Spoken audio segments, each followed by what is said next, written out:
The moment my daughter set down her fork and looked at me across the table, I knew something was wrong. Not because of her face. She was smiling, laughing at something her boyfriend had just said about the drive up from Kelowna. It was her hands. Under the edge of the tablecloth, she had pressed 3 fingers against the back of my wrist. Once, twice, 3 times. Slow and deliberate, the way we had practiced it when she was 9 years old, and we had invented a language only the 2 of us spoke. My name is Victor Ashford. I'm 59 years old.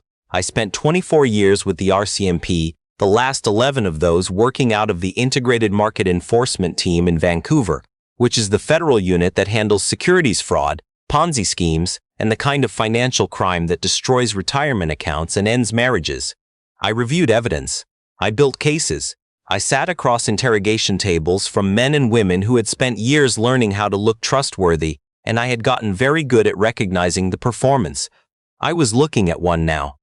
Sitting in my dining room in Abbotsford eating the lamb my wife had spent the afternoon making, was a man named Darian Colquhoun. My daughter had been seeing him for 5 months. She was 32. She had her mother's laugh and my inability to tolerate nonsense, and she was one of the sharpest people I had ever known. She was also, I could see from the shadows under her eyes and the way she was drinking her wine a half glass faster than usual, frightened of something she hadn't yet figured out how to say out loud. My wife was watching me from the other end of the table the way she always watched me when something was shifting behind my face. She had learned to read that shift over 33 years of marriage, the same way I'd learned to read hers. She said something to Darian about the drive, about the highway through the canyon, about whether the elk were still coming down to the road near Hope this time of year. He answered her warmly. He was very good at that, the warmth. He had the kind of ease that reads as confidence and almost never gets mistaken for rehearsal unless you know what you're looking for. I kept my face exactly where I needed it to be. The signal was something we had invented after a Christmas party when my daughter was in grade 4. A colleague of mine from work had brought his father, a man who had opinions about everything and a voice that carried across 3 rooms, and he had cornered my daughter near the coat closet for what felt like the entire back half of the evening. She couldn't escape without being rude, and she didn't want to cause a scene. That night in the car on the way home she told me about it, annoyed and a little helpless, and I said, "Next time that happens, press 3 fingers on my hand and I'll come get you." We practiced it on the drive home. After that it became ours. We had used it maybe a dozen times over the years, mostly at family gatherings, mostly for harmless purposes. We hadn't used it once in the last 6 years. She used it tonight, just after Darian finished explaining what he did for a living. He described himself as a private investment strategist. Not a financial planner, not a registered advisor. A private investment strategist. He said he worked with a select group of high net worth individuals, mostly in BC and Alberta, helping them access investment structures that weren't available through traditional channels.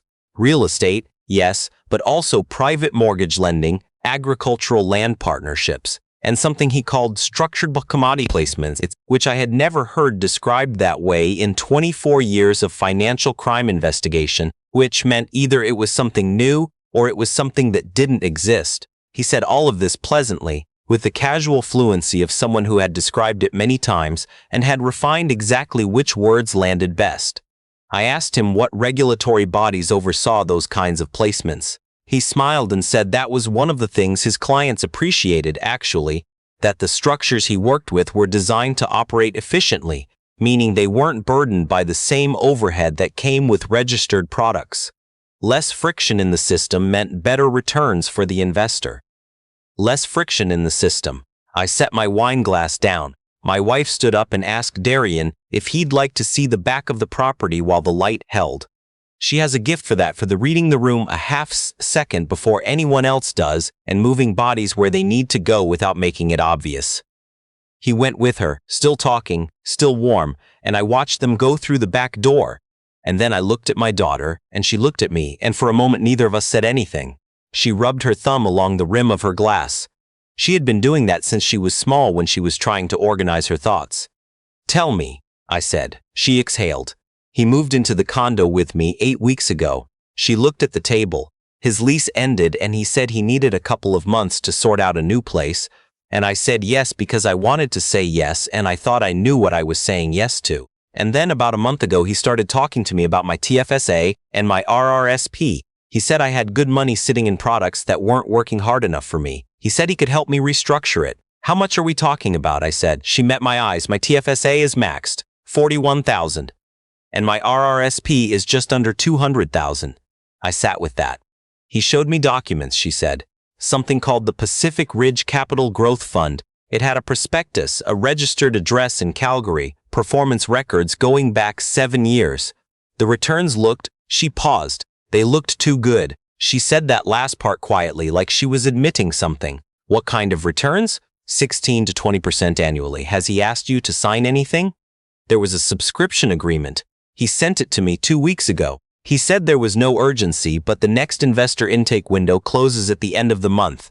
I knew that phrase. I had heard it in depositions and recorded phone calls and handwritten notes seized from home offices.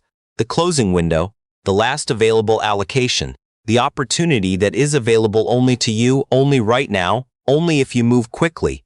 Real investment vehicles don't work like that. Real funds don't have intake windows that expire in 3 weeks and can never be revisited. Forward me that agreement tonight, I said, before he leaves. She looked at me. Dad, I'm not telling you what to do about your relationship, I said, so I'm asking you to let me read a document. That's all. She nodded once, small and tight. My wife and Darian came back through the door laughing about the deer that had gotten into the back garden in October and eaten everything down to the soil. He helped clear the dessert plates without being asked.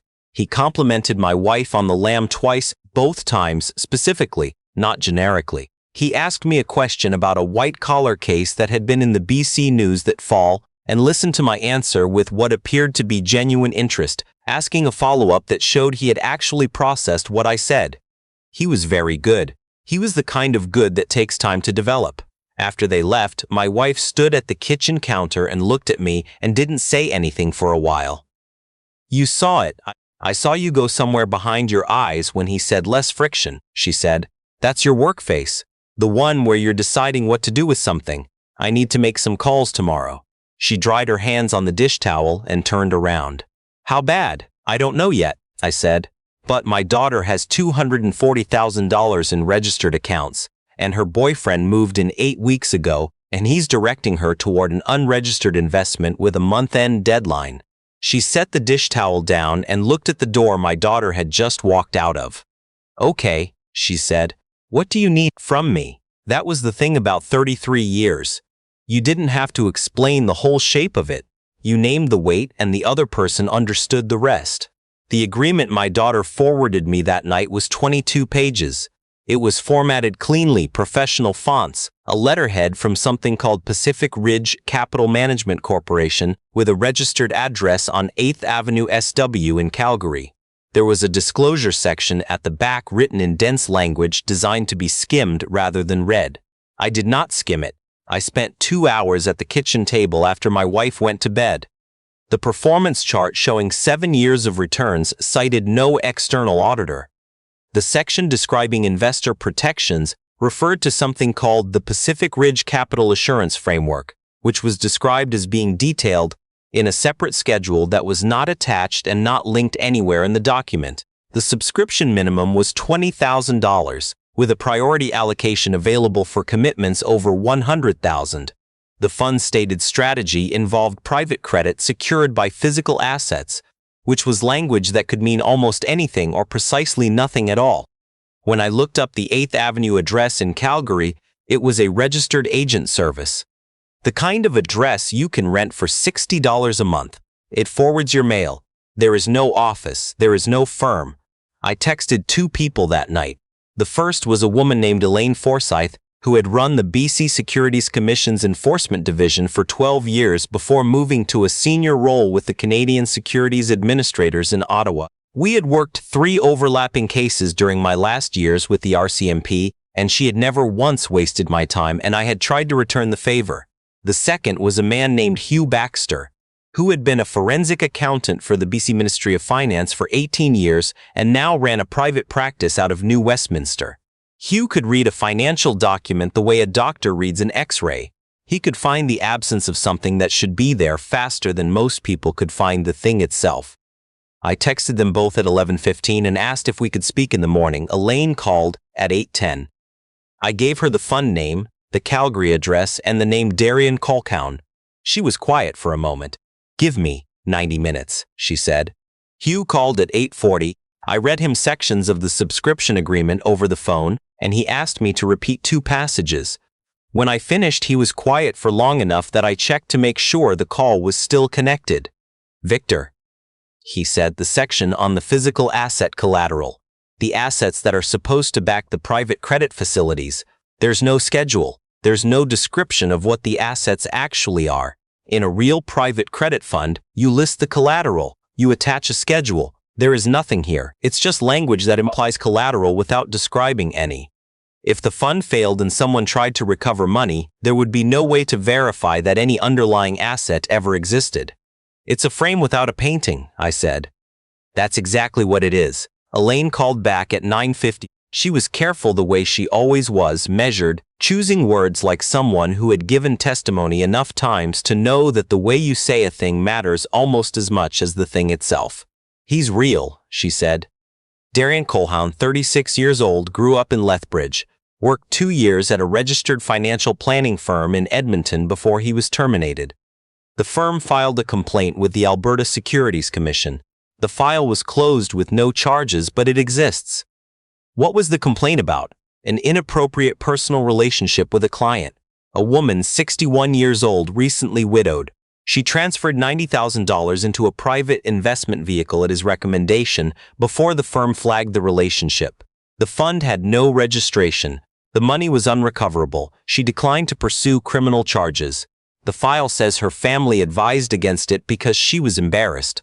I closed my eyes for a moment. There it was, a rehearsal. Smaller scale earlier in his career, refined and applied again. Is Pacific Ridge registered anywhere?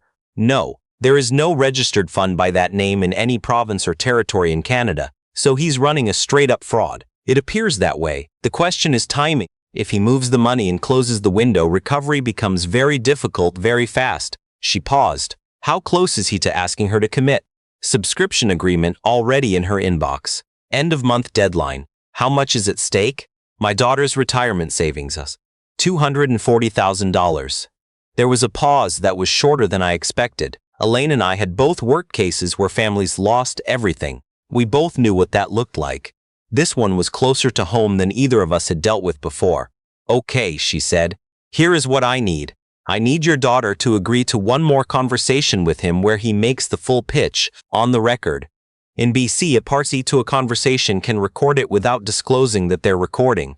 If she makes the recording herself, on her own device, her own conversation, that recording is admissible. I need her to let him reach the ask. Let him name the amount, the account details, the transfer instructions, all of it. My daughter is going to have questions about this. I know. But Victor, she came to you. She used whatever signal she had. She already knows something is wrong. She's been waiting for someone outside the situation to tell her how to act on it. I drove to my daughter's condo that afternoon. She met me at the door in her work clothes, still in from a half day at the office, and I could see from her face that she had not slept much and had been thinking about nothing else. I sat down at her kitchen table and I told her everything.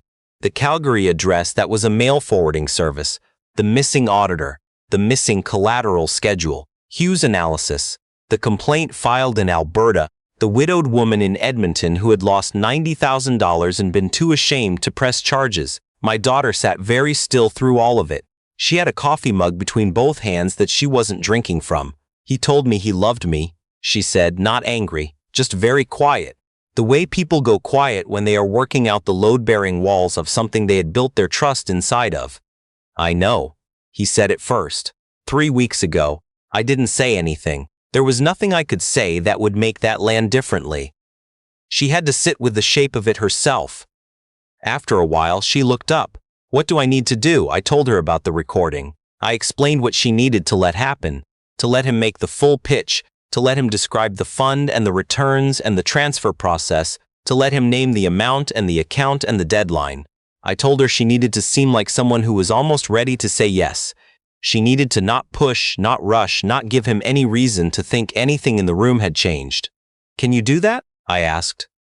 She looked at me with the same eyes she'd had since she was small, eyes that did not look away from hard things even when hard things were uncomfortable.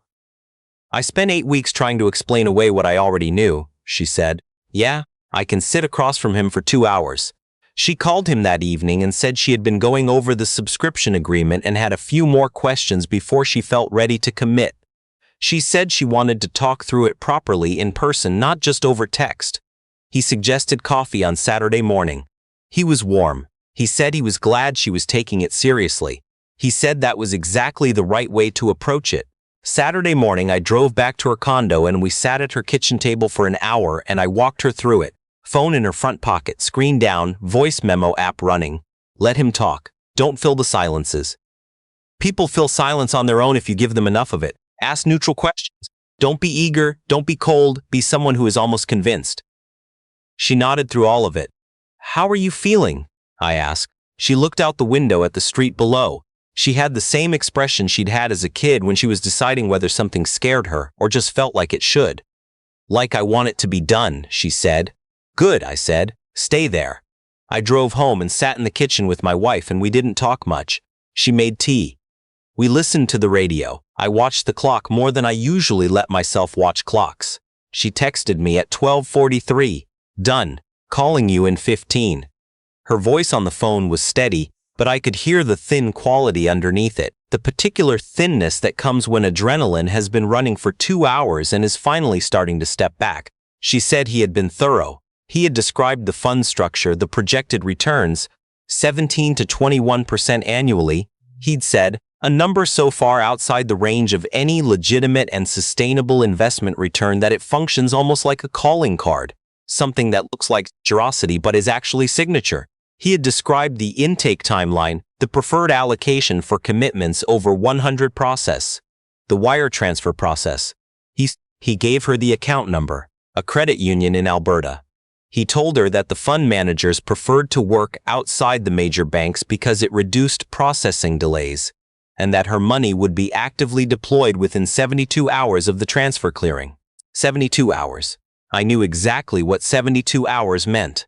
By the time anyone realized the fund didn't exist and the account had been cleared, that money would have passed through enough intermediary accounts to make recovery extremely difficult and, in some cases, impossible.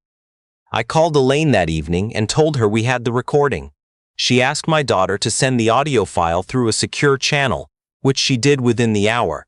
Elaine listened to it overnight. She called me the next morning at 7:15.